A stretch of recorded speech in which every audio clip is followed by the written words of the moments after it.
Hello students, तो आज हम देखेंगे C and D part. Prostaglandin है, उसमें thromboxane, leukotrienes, angiotensin, bradykinin and substance B. तो ये आज हम कवर करेंगे। इसके पहले के लेक्चर में हमारा इंट्रो हो चुका है ऑटोकॉइड्स का एंड 5H, ठीक है। एंटागोनिस्ट एंड उसका यूज़, उसका सिंथेसिस, क्लासिफिकेशन हो चुका है, ठीक है। और हिस्टामाइन का मेडिसिनल केमिस्ट्री में हमने ये कवर कर लिया है। इसके 2 पार्ट्स मैंने अपलोड किए हैं, मैं इसकी लिंक डिस्क्रिप्शन में दे दूँगी। तो चलिए स्टार्ट करते हैं प्रोस्टाग्लैंडिन से। चलिए देखते हैं प्रोस्टाग्लैंडिन क्या होता है। तो प्रोस्टाग्लैंडिन लिपिड ऑटोकॉइड्स होते हैं एंड ऑटोकॉइड्स क्या होते हैं, एक लोकल हार्मोन्स होते हैं, वो पर्टिकुलर जगह पे रिलीज होते हैं एंड उसी जगह पे मेटाबोलाइज हो जाते हैं, ठीक है। तो प्रोस्टाग्लैंडिन डिराइव होता है एरिकिडोनिक एसिड से, then releases in condition such as inflammation and trauma. तो जो ऑटोकॉइड्स होते हैं, जब हमारे बॉडी में एंटीजन, पैथोजन, बैक्टीरिया अटैक कर देता है तब ये रिलीज होते हैं, ठीक है, एंटीबॉडीज की तरह। ओके तो प्रोस्टाग्लैंडिन डिराइव फ्रॉम एरिकोडोनिक एसिड, ठीक है। तो देखो हमारी जो मेम्ब्रेन होती है, फॉस्फोलिपिड लेयर होती है, उसके पास जाता है फॉस्फोलाइपेज A2 एंजाइम, ठीक है, और प्रोड्यूस करता है एरिकोडोनिक एसिड। क्या होता है देखो, प्रोस्टाग्लैंडिन जो है कैसे डिराइव होता है, जो हमारी मेम्ब्रेन होती है सेल की, फॉस्फोलिपिड से बनी हुई, उसके पास जो फॉस्फोलाइपेज एंजाइम A2 होता है, उसकी मदद से क्या फॉर्म होता है, एरिकोडोनिक एसिड, ठीक है। देन जो एरिकोडोनिक एसिड है वो पाथवे चलाता है COX-1 और COX-2, ठीक है, ये पाथवे चलाता है एरिकोडोनिक एसिड। तो जब COX-1 और COX-2 पाथवे चलता है तब हम फॉर्मेशन ऑफ प्रोस्टाग्लैंडिन होता है, ठीक है, प्रोस्टाग्लैंडिन की सिंथेसिस होती है। और उसी के साथ साथ COX-1 के साथ जब ये पाथवे चलता है तब थ्रोम्बेक्सोन की भी सिंथेसिस होती है, ठीक है। तो जो एरिकोडोनिक एसिड है वो जब कॉक्स पाथवे चलाता है तब प्रोस्टाग्लैंडिन एंड थ्रोम्बोक्सिन मिलते हैं, और एरिकोडोनिक एसिड एक लॉक्स पाथवे भी चलाते हैं। कौन सा? Locks pathway. तब हमको मिलता है ल्यूकोट्रिन्स, ठीक है। क्या मिलता है? ल्यूकोट्रिन्स। ओके तो आपकी सिंथेसिस ऑफ 3 जो ड्रग्स है यहाँ पे, ऑटोकाइड्स है, लिपिड ऑटोकाइड्स है, देखो ल्यूकोट्रिन, थ्रोम्बोक्सिन एंड प्रोस्टाग्लैंडिन, उनकी सिंथेसिस आपको पूछी तो क्या लिखना है आपको, जो सेल की मेम्ब्रेन होती है फॉस्फोलिपिड की, उसके पास जाता है एंजाइम फॉस्फोलाइपेज A2, उससे बनता है एरिकोडोनिक एसिड, एंड एरिकोडोनिक एसिड जब COX-1 और COX-2 पाथवे चलाती है तब थ्रोम्बोक्सिन एंड प्रोस्टाग्लैंडिन मिलता है, और जब एरिकोडोनिक एसिड लॉक्स पाथवे चलाएगी तब क्या मिलेगा हमको, ल्यूकोट्रिन, ओके।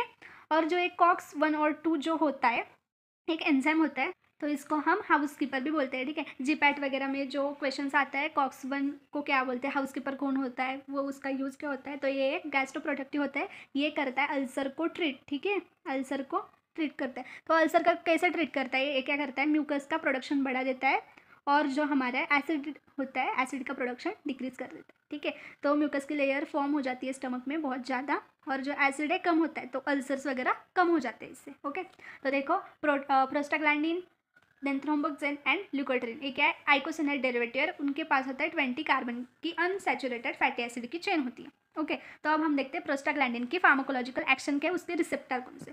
तो इसके रिसेप्टर्स देखो, PGI2, PGF2A, देन ये थ्रोम्बोक्सिन A2 होता है, ओके। तो ये इसके रिसेप्टर्स है, देखो 1 2 3 4 5, ओके। देन आप ऐसे याद रखो, देगी टैक्सा, ठीक है, ऐसे कि वह टैक्स भी आप याद रख सकते हो, ओके। देन फार्माकोलॉजिकल एक्शन देखते हैं हम। तो कार्डियोवास्कुलर सिस्टम में PGE2 एंड थ्रोम्बोक्सिन A2, मतलब हमारे थ्रोम्बोक्सिन ही होता है, इसका रिसेप्टर है, किसका रिसेप्टर है, ये प्रोस्टाग्लैंडिन का। देन ये क्या करवाता है, कार्डियोवास्कुलर सिस्टम में वेसो डायलेशन करवाता है, कौन, PGE2, मतलब वेसल्स को डायलेट करवाता है, ठीक है, बड़ा करवाता है। और जो थ्रोम्बोक्सिन है वो वेसल्स को कंस्ट्रिक्ट करवाता है, ओके।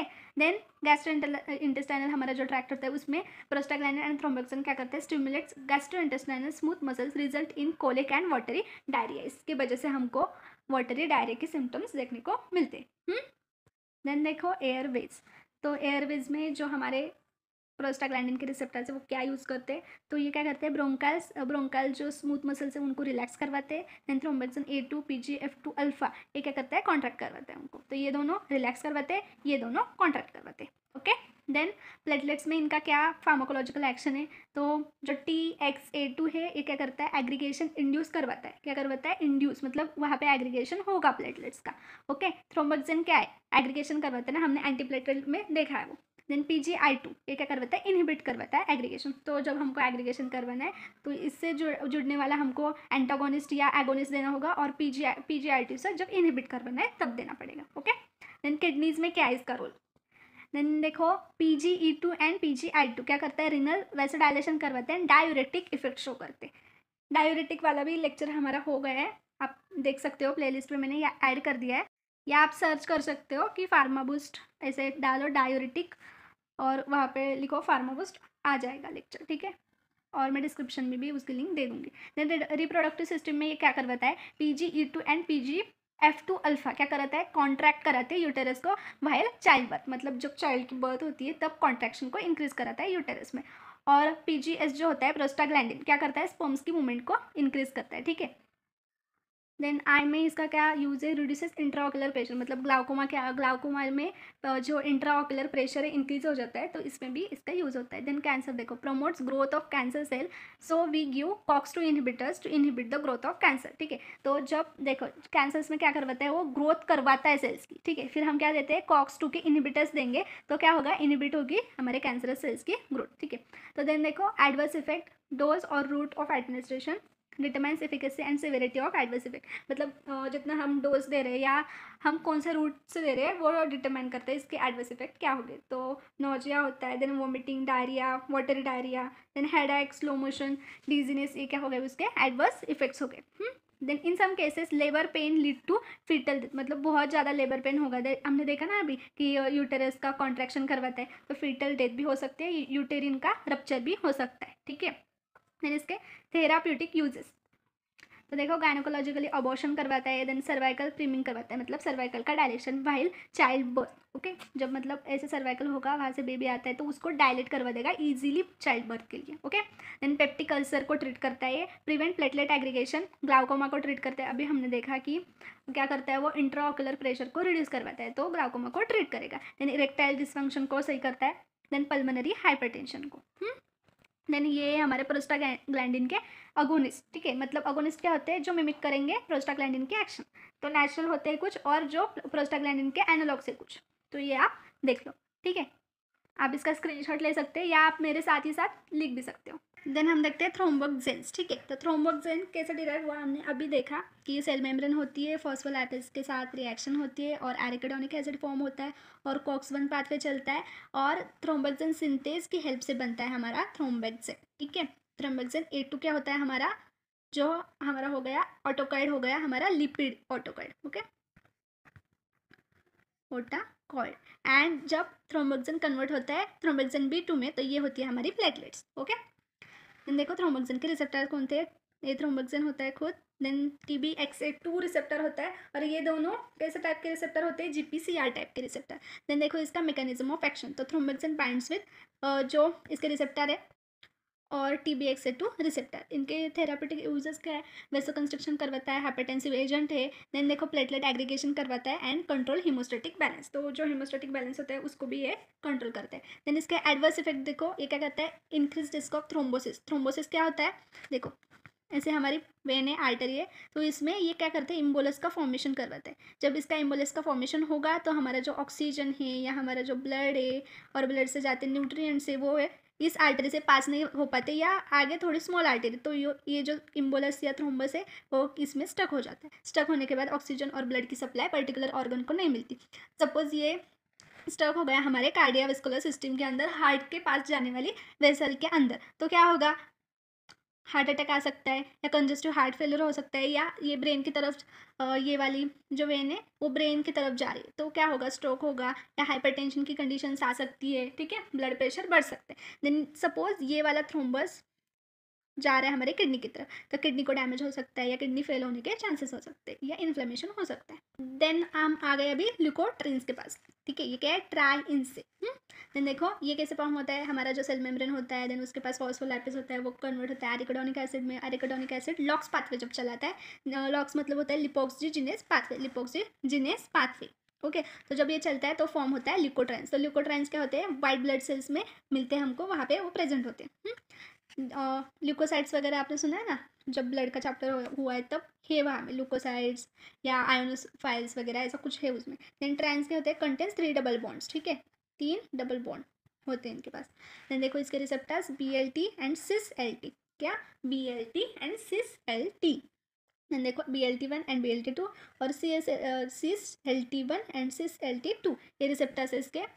देन इसका मैकेनिज्म ऑफ एक्शन क्या है, देखो binding to specific cell surface receptors majority binds with GPCR, ठीक है, GPCR के साथ ये बाइंड होते हैं। देन इसके थेरापेटिक यूजेस किसके, ल्यूकोट्राइन्स के, तो ये क्या करते हैं, एलर्जिक सिम्टम्स को ट्रीट करते हैं, prevent asthma, stimulate pro inflammatory activities, then क्या करते हैं, इंक्रीज करते हैं म्यूकस के सिक्रेशन को, मतलब अल्टीमेटली क्या करेंगे, अल्सर को ट्रीट करते हैं। देन ब्रोंको कंस्ट्रिक्शन करवाते हैं, ब्रोंकाई का कंस्ट्रिक्शन होता है।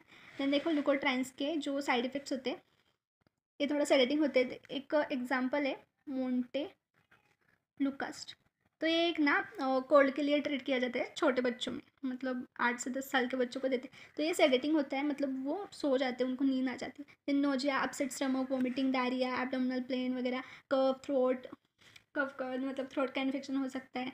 देन नेसल कंजक्शन होता है, हेडेक, एंजाइटी, ऐसे साइड इफेक्ट लुकोट्राइन्स देने के बाद होते हैं। ओके, देन हमारा टॉपिक है angiotensin, bradykinin and substance P. तो इसमें क्या दे रखा है, तो पहले हम समझते हैं RAAS मैकेनिज्म क्या होता है। तो देखो रेनिन, एंजियोटेंसिन, अल्डोस्टेरोन, सिस्टीन, ये इसका फुल फॉर्म है। ओके, तो देखो किडनी जो होती है, किडनी क्या करती है, रेनिन को प्रोड्यूस करती है। ओके, तो रेनिन क्या बनाता है, एंजियोटेंसिन होता है रेनिन के पास, और वो लीवर में जाके फॉर्म करता है एंजियोटेंसिन 1। ओके, क्या हुआ, किडनी है, किडनी के पास रेनिन है, रेनिन के पास एंजियोटेंसिन है, और ये जाता है रेनिन लीवर के पास और एंजियोटेंसिन 1 फॉर्म कर लेता है। ओके, तो जब एंजियोटेंसिन जाता है लंग्स के पास, ये हमारे लंग्स है, और लंग्स के इधर होता है हमारा एंजियोटेंसिन कन्वर्टिंग एंजाइम। क्या होता है, एंजियोटेंसिन कन्वर्टिंग एंजाइम। ओके, तो ये होता है हमारा एंजियोटेंसिन कन्वर्टिंग एंजाइम। तो ये जो एंजियोटेंसिन 1 है वो उसको कन्वर्ट कर देता है एंजियोटेंसिन 2 में, और जो हमारा एंजियोटेंसिन 2 होता है वो क्या कराता है, देखो यहाँ से ऐसा आ रहा है, तो एंजियोटेंसिन करवाता है वेसल्स का कंस्ट्रिक्शन, और वो देन जाता है एड्रिनल ग्लैंड में, एड्रिनल ग्लैंड के पास जाने के बाद वो कन्वर्ट होता है एल्डोस्टेरोन में, और जब ये एल्डोस्टेरोन में कन्वर्ट हो जाता है तो वो करवाता है reabsorption of NaCl, salt and water. तो क्या होता है, एल्डोस्टेरोन क्या करवाएगा, सॉल्ट एंड वाटर का रीएब्जॉर्प्शन करवाएगा। अल्टीमेटली जब ये रीएब्जॉर्प्शन होगा तो हमारा ब्लड वॉल्यूम इंक्रीज होगा, ब्लड वॉल्यूम इंक्रीज होगा तो हमारा ब्लड प्रेशर भी इंक्रीज हो जाएगा। ठीक है, तो ऐसा RAS सिस्टम का मैकेनिज्म है। ओके, मतलब जब ब्लड प्रेशर इंक्रीज होता है तो हमको ऐसे इनहिबिटर्स देने पड़ते हैं, या हमको एंजियोटेंसिन 2 को एल्डोस्टेरोन में कन्वर्ट नहीं होने देना पड़ता। ओके, और नहीं तो हमको क्या करना पड़ता है, जो ये इलेक्ट्रोलाइट और जो वाटर है उसका जो रीएब्जॉर्प्शन है उसको रुकवाना पड़ता है, या वैसे कंस्ट्रक्शन को रुकवाना पड़ता है। ठीक है, तो चलिए अभी हम देखते हैं एंजियोटेंसिन क्या होता है। तो देखो angiotensin peptide hormone and regulates blood pressure को रेगुलेट करता है, एंड फ्लूइड बैलेंस को ट्रीट करता है, मतलब उसको कंट्रोल करता है। देखा ना हमने अभी, जो एंजियोटेंसिन जो है वो बना रहा है एंजियोटेंसिन 2, और एंजियोटेंसिन क्या करा रहा है, एल्डोस्टेरोन फॉर्म करा रहा है, और एल्डोस्टेरोन फॉर्म होने की वजह से हमारे सोडियम एंड वाटर का रीएब्जॉर्प्शन होता है। ओके, तो ब्लड फ्लूइड बैलेंस को भी ये कंट्रोल करता है, एंड ब्लड प्रेशर को भी कंट्रोल करता है। जब रीएब्जॉर्प्शन होता है तो ब्लड फ्लूइड वॉल्यूम जो है वो इंक्रीज हो जाता है, अल्टीमेटली हमारा ब्लड प्रेशर इंक्रीज होता है। ठीक है, मतलब जिनको हार्ट की कंडीशन है उन पे इंक्रीज होगा, नहीं तो ये जो रीएब्जॉर्प्शन होता है वो अच्छा होता है। देन देखो which converts angiotensin 1 with help of renin, अभी मैंने आपको समझाया अब ऊपर RAS मैकेनिज्म में। Then regulates water and electrolyte balance, blood pressure and cardiac function. Then देखो एंजियोटेंसिन के receptors 81 and 82, angiotensin 1 and angiotensin 2। तो जो एंजियोटेंसिन 1 होता है वो वैसे कंस्ट्रक्शन करवाता है, एल्डोस्टेरोन के सिक्रेशन को करवाता है, बढ़ाता है। Then increase vasopressin secretion, cardiac hypertrophy करवाता है। Then decrease renal blood flow, जो हमारे किडनी होती है उनका क्या करवाता है, ब्लड फ्लो डिक्रीज करवाता है एंजियोटेंसिन। देन एंजियोटेंसिन 2 जो है नाइट्रिक ऑक्साइड डिपेंडेंट होता है ये, और ये नहीं होता nitric oxide dependent. Then inhibition of cell growth, मतलब सेल ग्रोथ की इनहिबिशन करवाता है, कैंसर में ये यूज़ होता है। देन फीटल टिश्यू डेवलपमेंट में ये यूज़ होता है, और सेलुलर डिफरेंशिएशन एंड वेसोडाइलेशन करवाता है। 81 क्या करवाता है, एंजियोटेंसिन 1 वैसो कंस्ट्रिक्शन करवा रहा है, बट 82 जो एंजियोटेंसिन 2 है वो क्या करवा रहा है, वेसल को डायलेट करवा रहा है। देखो एंजियोटेंसिन 2 मतलब ये थेरापेटिक यूज है, आप लिख लो, स्क्रीनशॉट ले लो, कोई नहीं। Then angiotensin is 40 times more potent than noradrenaline as vasoconstrictor, and noradrenaline से ये 40 टाइम्स पोटेंट है, मतलब ज़्यादा इफेक्ट शो करता है नॉरएड्रेनालिन से। ठीक है, देन रेगुलेट्स ब्लड प्रेशर को रेगुलेट करवाता है, फ्लूइड बैलेंस को रेगुलेट करवाता है, मेंटेन करता है। Then increase reabsorption of sodium, then chloride और इलेक्ट्रोलाइट जो कोई हो गए, पोटेशियम, कैल्शियम वगैरह, इनको क्या करवाते हैं, उनका रीएब्जॉर्प्शन करवाते हैं। ठीक है, वेस्ट नहीं जाने देता है। Then increase synthesis and release of aldosterone को सिंथेस करता है। देन वेसोप्रेसिन एंड जो ACTH सिक्रेशन है उसका ये क्या करता है, इंक्रीज करवाता है। देन देखो इसके इनहिबिटर्स, किसके, अल्डोस्टेरोन के इनहिबिटर्स कौन थे? एलिस्टेरिन एसी इनहिबिटर, इसका एग्जांपल देखो लिसोनिप्रिल, रैमिप्रिल। एंजियोटेंसिन रिसेप्टर को ब्लॉक कराता है, मतलब जो इनहिबिटर्स जो होते हैं वो क्या करवाते हैं, इसके एक्टिविटी को ब्लॉक कर देंगे, इनहिबिट कर देंगे। ओके, इसका एग्जांपल देखो लॉसर्टैन, वेलसर्टैन। ओके, देन हम देखते हैं अभी ब्रैडीकाइनिन। ठीक है, एंजियोटेंसिन के बाद हमारा आता है ब्रैडीकाइनिन। तो ब्रैडीकाइनिन क्या करवाता है, देखो exist it's in active form in plasma, मतलब ये प्लाज्मा में होता है, तब कैसे होता है, इनएक्टिव होता है। ठीक है, एंड मेड अप ऑफ ब्रैडीकाइनिनोजन। किससे बनता है ये? ब्रैडीकाइनिनोजन से बनता है। देखो गाइस, मैंने ना आपके लिए सबसे इजी नोट्स निकाले, कुछ भी हार्ड नहीं, इसमें थोड़ा बहुत याद रखना पड़ेगा आपको। ठीक है, तो जो काइनिनोजन होता है वो कैलिक्रेन के हेल्प से कैलिडिन बनाता है, और कैलिडिन कन्वर्ट होता है ब्रैडीकाइनिन में। Okay, with the help of enzyme amino peptidase. ठीक है, तो देखो काइनिनोजन होता है किसमें? प्लाज्मा में, ब्लड के प्लाज्मा में। ठीक है, यहाँ से जो काइनिनोजन है वो कैलिडिन में कन्वर्ट होता है with the help of kallikrein. Kallidin converts into bradykinin with the help of enzyme amino peptidase. Okay, तो जो ब्रैडीकाइनिन होता है वो क्या कराता है? पेन इंड्यूस कराता है। ठीक है, मतलब वो डिक्रीज नहीं कराता, पेन को इंड्यूस करा रहा है, इसकी वजह से हमको पेन की सेंसेशन आ रही है।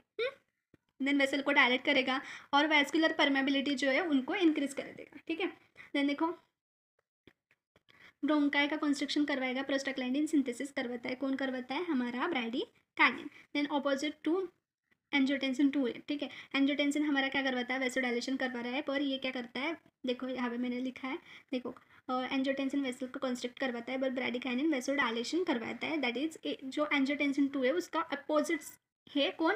ब्रैडीकाइनिन। देखो जो ऐसी ये क्या है, हमारा एंजियोटेंसिन कन्वर्टिंग एंजाइम है, inhibits bradykinin and leads vessel dilation. ठीक है, लीड्स वेसल का डायलेशन नहीं होने दे रहा है, और जब हम क्या देंगे, एंजियोटेंसिन कन्वर्टिंग एंजाइम देंगे, इनहिबिट्स ब्रैडीकाइनिन, और ये क्या करेगा? ब्लड प्रेशर को बढ़ाएगा। तो क्या होगा, तो ये क्या करेगा? वेसल डायलेशन नहीं होने देगा, और अल्टीमेटली वैसो कंस्ट्रिक्शन होगा, और हमारा बीपी जो है वो इंक्रीज होगा। ठीक है, और एंजियोटेंसिन 2 में क्या हो रहा था? ऑलरेडी ब्लड प्रेशर इंक्रीज हो रहा था, मतलब जो हमारा ये वाला है एंजाइम एंजियोटेंसिन कन्वर्टिंग एंजाइम, इसको हमको अल्टीमेटली ब्लॉक कर देना है। जो होते हैं क्या होते हैं, एंजियोटेंसिन कन्वर्टिंग एंजाइम ब्लॉकर्स है, इनहिबिटर्स होते हैं। तो अब जब हम ये देंगे तो क्या करवाएगा? ब्रैडीकाइनिन वेसोडाइलेशन करवाएगा, फिर हमारा बीपी नहीं बढ़ेगा। ओके, और जब एंजियोटेंसिन, ठीक है, तो जो हमारा एसी है वो मतलब मेन काम कर रहा है बीपी बढ़ाने का, और बीपी बढ़ा तो हमको कंजस्टिव हार्ट फेलियर होगा, आंजाना होगा, और कुछ होता रहेगा। ठीक है, देन देखो सब्सटेंस पी। तो सब्सटेंस पी क्या है? तो ये एक न्यूरोपेप्टाइड है, और ये न्यूरोट्रांसमीटर की तरह भी एक्ट करता है, और न्यूरो मॉड्यूलेटर भी है। तो इसका फार्माकोलॉजिकल एक्शन क्या है? देखो जीआईटी फंक्शनिंग को बढ़ाता है, देन मेमोरी को इंक्रीज करता है। ओके, देन जो वेसोडाइलेशन करवाता है, एंजियोजेनेसिस करवाता है। एंजियोजेनेसिस क्या होता है? Development of new blood vessels, मतलब न्यू ब्लड वेसल्स को ये बनाता है। देन देखो प्रोलिफरेशन करता है एंड सेल ग्रोथ करता है। देन देखो क्या होता है, ये रिएक्टिव ROS, ये होता है रिएक्टिव ऑक्सीजन स्पीसीज। तो यहाँ पे हम समझते हैं, देखो तो देखो एक न्यूरॉन है, न्यूरो ट्रांसमीटर है, देखो अभी यहाँ पे ये इसे एंडिंग है उसकी। तो यहाँ पे क्या प्रेजेंट है? NK1 रिसेप्टर प्रेजेंट है। ठीक है, देन सब्सटेंस पी का ये मैकेनिज्म मैं आपको ये बता रही हूँ। ओके, तो NK1 रिसेप्टर क्या करता है? माइटोकॉन्ड्रिया को क्या करता है? स्टिमुलेट करता है कि फॉर्म ROS को निकालो। ठीक है, तो जब ROS निकलता है, ठीक है, देखो रिएक्टिव ऑक्सीजन स्पीसीज इसमें से निकलती है। क्या निकलती है? देखो NK1 रिसेप्टर जो है वो माइटोकॉन्ड्रिया को स्टिमुलेट करता है कि तुम ROS जो है रिएक्टिव ऑक्सीजन स्पीसीज जो है उनको प्रोड्यूस करो। तो ये प्रोड्यूस होती है, तो ये क्या करती है? कैल्शियम को बाहर फेंकती है। क्या करती है? कैल्शियम को बाहर फेंकती है। तो यहाँ पे जो प्लस का चार्ज है वो कम हो जाता है। ओके, तो जो कैल्शियम को ये बाहर फेंक रही है, इसकी वजह से क्या होता है? हाइपर टेंशन हो रहा है। देन देखो जो टी चैनल होता है, यहाँ पे टी चैनल है, वो क्या करता है? कैल्शियम को अंदर जाने से रोकता है। क्या करता है? कैल्शियम को अंदर जाने से रोकता है। तो कैल्शियम क्या कर देगा? हाइपर टेंशन कर देगा, ब्लड प्रेशर को इंक्रीज कर देगा। ठीक है, देन देखो NK1 रिसेप्टर यहाँ पर भी एक होता है, तो ये क्या करता है? टायरोसिन काइनेज को एक्टिवेट कर देगा। इसके वजह से टायरोसिन काइनेज जब एक्टिवेट होगा तो ये पोटेशियम जो बाहर जा रहा था उसको रुकवा देगा। सॉरी, ये क्या करता है? पोटेशियम को बाहर फेंकने लगता है, और जो कैल्शियम है, जो कैल्शियम होते हैं उनको क्या करता है? बाहर जाने से, अंदर आने से रोक देते हैं। देखो ये कैल्शियम जो है वो अंदर आने से रुक जाते हैं। ठीक है, बाहर से नहीं, कैल्शियम बाहर होता है और पोटेशियम अंदर होता है। ओके, तो क्या कंडीशन आ जाती है? देखो कि यहाँ पे प्लस चार्ज बढ़ जाता है, यहाँ पे निगेटिव हो जाती है, यहाँ पे भी प्लस प्लस प्लस। क्या कर रहा है? जो ICF है वो ECF में पोटेशियम के चार्ज को डाल रहा है। ठीक है, तो क्या होगा? हाइपरपोलराइजेशन होगा। हाइपरपोलराइजेशन होगा तो ब्लड प्रेशर बढ़ेगा। ब्लड प्रेशर बढ़ेगा तो क्या होता है? क्या होता है, हार्ट कंडीशन होती है, चेस्ट पेन वगैरह होता है। सब्सटेंस पी में इतना ही है, क्या करेगा वो, वैसोडाइलेशन करवाता है वगैरह, ठीक है, वेसल्स को डायलेट करवाएगा जब हम सब्सटेंस पी देंगे तब। तो ऐसी एक डायग्राम बना देना, उसमें दिखाना कि यहाँ पे पोटेशियम बाहर जाता जा रहा है, फिर हाइपरपोलराइजेशन होता है, देन कैल्शियम को अंदर नहीं जाने का हो रहा है, फिर ब्लड प्रेशर इंक्रीज हो रहा है, ठीक है, इतना ही है इसमें। सब्सटेंस भी ये करवाता है और मेमोरी प्रोसेसिंग करवाता है, एंजियोजेनेसिस करवाता है, वेसल को डायलेट करवाता है, सेल्स की ग्रोथ करवाता है, ठीक है। तो ये हो गया हमारे सबके सब जो जो दे रखे, bradykinin, substance P, angiotensin, then prostaglandin देखा हमने, लुकोट्रिन्स देखा, थ्रोम्बोक्सिन देखा, उनके एडवर्स इफेक्ट, देन किसी किसी का जो क्लासिफिकेशन था अगोनिस्ट का वो हमने इस लेक्चर में कवर किया। तो ऐसे वीडियोस के लिए लाइक करो, शेयर करो और सब्सक्राइब करो, और आपको किसी भी टॉपिक की नीड हो तो आप कमेंट सेक्शन में बता सकते हो, मैं उसके ऊपर जल्द से जल्द वीडियो बना दूँगी, ठीक है।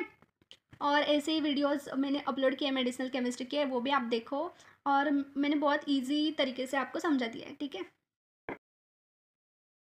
तो गाइज़ आपको वीडियो अच्छा लगा हो तो लाइक करो, अपने फ्रेंड्स के साथ शेयर करो, चैनल को सब्सक्राइब करो। आपको नोट्स की रिक्वायरमेंट है तो मेरे व्हाट्सएप ग्रुप से जुड़िए। ग्रुप की लिंक मैंने डिस्क्रिप्शन और यूट्यूब के बायो में दोनों तरफ दे रखी है। Thank you guys. तो गाइज़ आपको वीडियो अच्छा लगा हो तो लाइक करो, अपने फ्रेंड्स के साथ शेयर करो, चैनल को सब्सक्राइब करो। आपको नोट्स की रिक्वायरमेंट है तो मेरे व्हाट्सएप ग्रुप से जुड़िए। ग्रुप की लिंक मैंने डिस्क्रिप्शन और यूट्यूब के बायो में दोनों तरफ दे रखी है। Thank you guys.